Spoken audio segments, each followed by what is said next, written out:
In the previous lectures, we defined the immune problem and showed why recognition is inherently uncertain.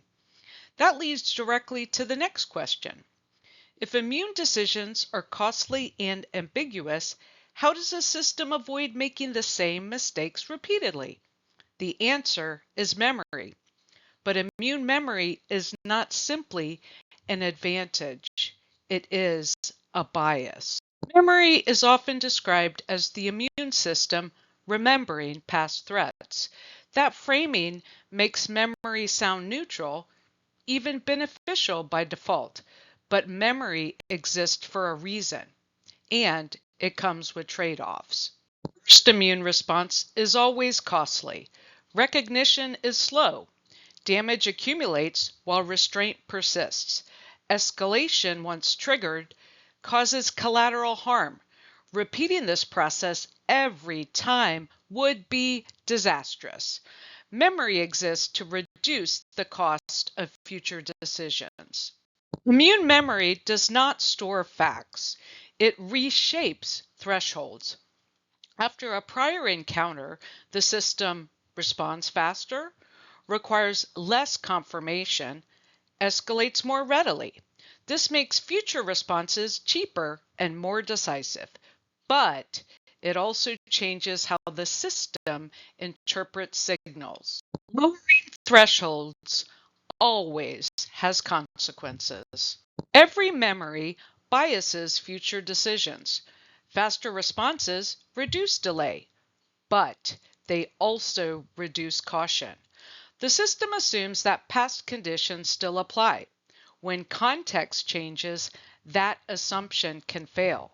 Memory increases efficiency, but it reduces flexibility.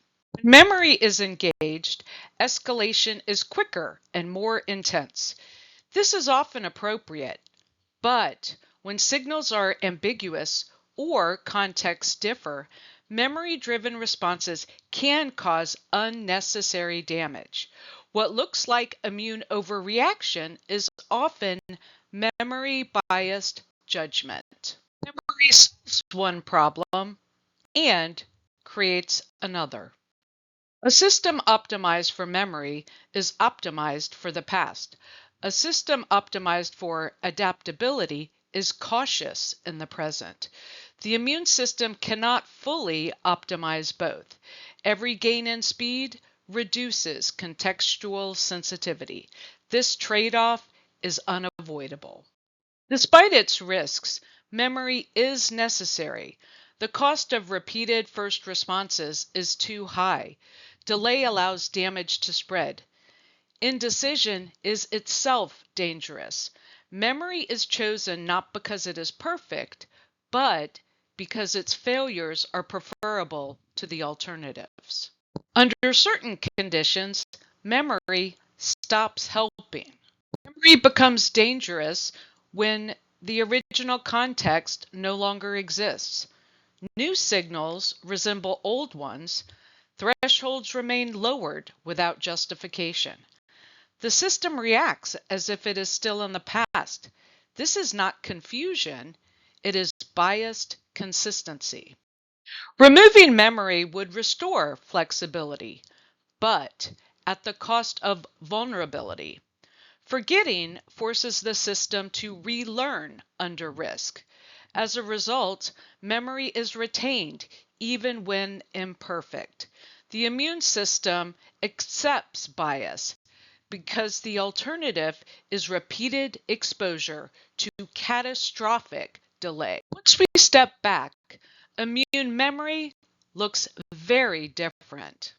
Immune memory is not storage, it is bias built into the decision process. The past reshapes thresholds. Speed replaces certainty. Risk is shifted rather than eliminated. This reframing explains both the power and the danger of immune memory. This is the key idea. Memory does not make immune decisions correct. It makes them fast. And in systems where delay is deadly, speed is often worth the cost. Memory biases future responses. The next question becomes unavoidable. How does the immune system learn restraint? And when does that restraint fail? That's where we go next.